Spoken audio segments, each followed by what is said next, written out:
Estoy vivo. Am I alive? The Boy Who Asked, Am I Alive?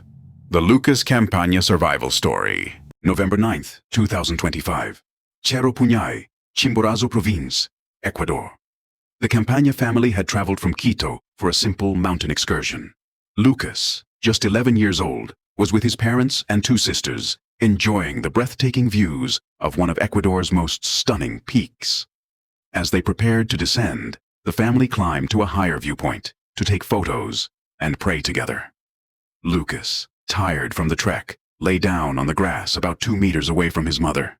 The prayer lasted no more than 3 minutes. When they turned around, Lucas was gone. Just like that, in the blink of an eye, vanished. His mother's voice still echoes with disbelief. My baby was right there, lying on the grass. We turned away for just a moment. The family assumed he'd walked ahead toward the populated area, but as they searched the trails calling his name into the mountain wind, there was only silence. By that afternoon, the emergency call went out. Lucas Campaña was missing in Cerro Puñay. Over 100 rescuers mobilized. The Ecuadorian Army, National Police, firefighters from Chunchi, Alausi, and Riobamba, the Red Cross, and dozens of local community members combed through dense fog, steep ravines, and endless grasslands. But Cerro Puñay is not forgiving. At over 2,100 meters above sea level, the mountain is a labyrinth of vegetation, treacherous rock formations, and visibility that disappears into thick mist. On Monday, the first signs appeared. A backpack, then a hat, a poncho, shoes scattered across different sections of the mountain, and something strange, a book, The Invisible Man, by H.G. Wells. Theories swirled on social media. Some said the book was a sign, a clue. In the story, the scientist disappears for 3 days and reappears on the 4th, just like Lucas would. But this wasn't fiction. This was a real boy, lost and alone in the cold Andean wilderness. Tuesday brought more clues. Drones captured thermal images. Rescuers found rocks stacked on top of each other, signs of human presence. Lucas was trying to signal. He was still out there. The family's desperate plea echoed through the news. If you find him, please don't hurt him. Just bring him back to us. What happened to Lucas during those 4 days is something out of a survival documentary. After his family began praying, Lucas decided to explore a bit more. There was another path leading higher up the mountain. He wanted to see the view from the very top. That's when he slipped. A rock gave way beneath him, and he tumbled down the mountainside. Scrapes covered his hands, arms, legs, and face. His backpack fell off. His shoes became uncomfortable, so he took them off. Lost and disoriented, Lucas did what any scared child would do. He tried to find his way back down, but the mountain had other plans. On Tuesday, he fell again.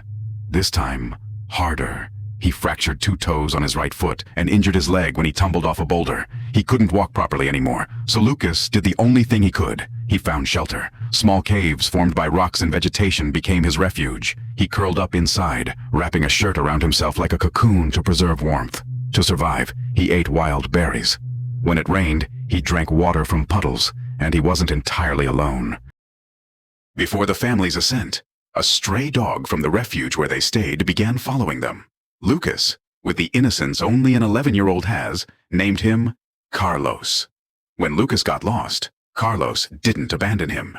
At night, when temperatures dropped and fear crept in, Carlos would curl up next to Lucas in those makeshift shelters. The dog's warmth kept hypothermia at bay. His breathing became Lucas's comfort. I felt safe hearing him breathe, Lucas later told his mother. For 3 nights, boy and dog survived together. Then, on the 3rd day, they separated. But Carlos had one more role to play. Wednesday, November 12th, 2025. Day 4. Community members from Chunchi were searching a ravine in the Santa Marta sector when they heard something. A faint cry for help.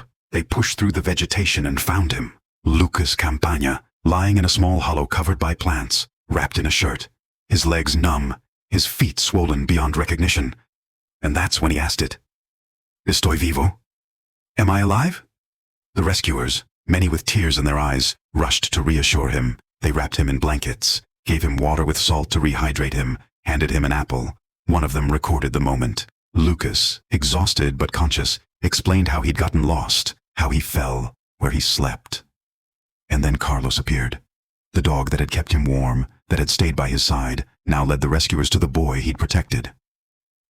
Commander Hugo Arellano of the Alausi Fire Department called it what it was, a miracle.